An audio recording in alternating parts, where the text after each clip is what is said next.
ದೊಡ್ಡಬಳ್ಳಾಪುರದಲ್ಲಿ ಆತಂಕ ಮೂಡಿಸಿತ್ತು ಅಪರಿಚಿತ ಡ್ರೋನ್. ಮನೆ ಬಳಿ ಹಾರಿ ಬಂದು ಬಿದ್ದ ಡ್ರೋನ್ನಿಂದ ಆತಂಕ ಮೂಡಿತು. ಡ್ರೋನ್ ಕಂಡು ಸ್ಥಳೀಯರು ಮತ್ತು ಪೊಲೀಸರಲ್ಲೂ ಕೂಡ ಆತಂಕ ಮನೆ ಮಾಡಿತ್ತು. ನೀವು ಕೂಡ ಆ ಡ್ರೋನ್ನ ಚಿತ್ರವನ್ನು ನೋಡ್ತಾ ಇದ್ದೀರಾ.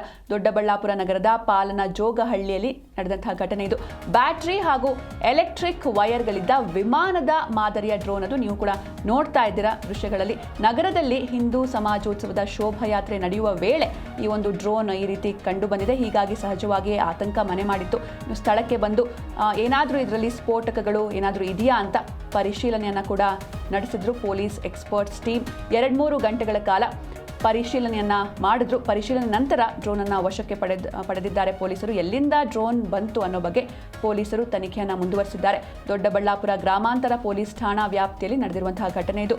ಬೆಂಗಳೂರು ಗ್ರಾಮಾಂತರ ಜಿಲ್ಲೆ ದೊಡ್ಡಬಳ್ಳಾಪುರ ನಗರದ ಪಾಲನ ಜೋಗಹಳ್ಳಿಯಲ್ಲಿ ನಡೆದಂತಹ ಘಟನೆ ಇದು. ಏಕಾಏಕಿ ಒಂದು ಡ್ರೋನ್ ಬಂದು ಹಾರಿ ಬಂದು ಮನೆಯ ಮುಂದೆ ಬೀಳುತ್ತೆ. ಹೀಗಾಗಿ ಒಂದು ಡ್ರೋನನ್ನು ಕಂಡು ಅದರಲ್ಲಿ ಬ್ಯಾಟ್ರಿ ಇರುತ್ತೆ, ವೈರ್ಗಳಿರುತ್ತೆ, ಜೊತೆಗೆ ಒಂದು ವಿಮಾನದ ಮಾದರಿಯಲ್ಲಿ ಇರುವಂತಹ ಡ್ರೋನ್ ಅದು. ಹೀಗಾಗಿ ಸ್ಥಳೀಯರು ಹಾಗೂ ಪೊಲೀಸರಲ್ಲಿ ಆತಂಕ ಮನೆ ಮಾಡಿತು. ಜೊತೆಗೆ ನಗರದಲ್ಲಿ ಹಿಂದೂ ಸಮಾಜೋತ್ಸವದ ಶೋಭಾಯಾತ್ರೆ ನಡೀತಾ ಇತ್ತು. ಈ ಒಂದು ಸಂದರ್ಭದಲ್ಲಿ ಈ ಒಂದು ಡ್ರೋನ್ ಈ ರೀತಿ ಕಂಡು ಬಂದಿರೋದು ಸಹಜವಾಗಿಯೇ ಎಲ್ಲರಲ್ಲೂ ಆತಂಕ ಮೂಡಿಸಿತ್ತು. ಇನ್ನು ಅದರಲ್ಲಿ ಏನಾದ್ರು ಸ್ಫೋಟಕಗಳು ಏನಾದರೂ ಇದೆಯಾ ಅಂತ ಪೊಲೀಸ್ ಎಕ್ಸ್ಪರ್ಟ್ಸ್ ಟೀಮ್ ಬಂದು ಚೆಕ್ ಕೂಡ ಮಾಡಿದ್ದಾರೆ. 2-3 ಗಂಟೆಗಳ ಕಾಲ ಪರಿಶೀಲನೆಯನ್ನ ನಡೆಸಿದ್ರು.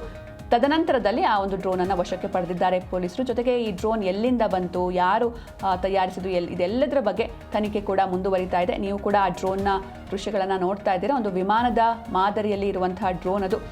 ಇದರಲ್ಲಿ ಬ್ಯಾಟ್ರಿ ಇತ್ತು, ಜೊತೆಗೆ ವೈರ್ಗಳು ಕೂಡ ಇತ್ತು. ಹಾಗೆ ಒಂದು ಕಡೆ ಶೋಭಾಯಾತ್ರೆ ಕೂಡ ನಡೀತಾ ಇತ್ತು. ಈ ಸಂದರ್ಭದಲ್ಲಿ ಈ ಒಂದು ಡ್ರೋನ್ ಕಾಣಿಸಿಕೊಂಡಿದ್ದು ಸಹಜವಾಗಿ ಪೊಲೀಸರಲ್ಲೂ ಕೂಡ ಆತಂಕ ಹೆಚ್ಚಿಸಿತು. ಅಂದರೆ ಏನಾದರೂ ಸ್ಫೋಟಕಗಳನ್ನು ಇಟ್ಟಿರಬಹುದಾ ಇದರೊಳಗಡೆ, ಯಾವುದಾದ್ರೂ ಒಂದು ಕೃತ್ಯಕ್ಕೆ ಪ್ಲ್ಯಾನ್ ಮಾಡಿದ್ರಾ ಎನ್ನುವಂಥ ಅನುಮಾನಗಳು ಮೂಡಿತ್ತು.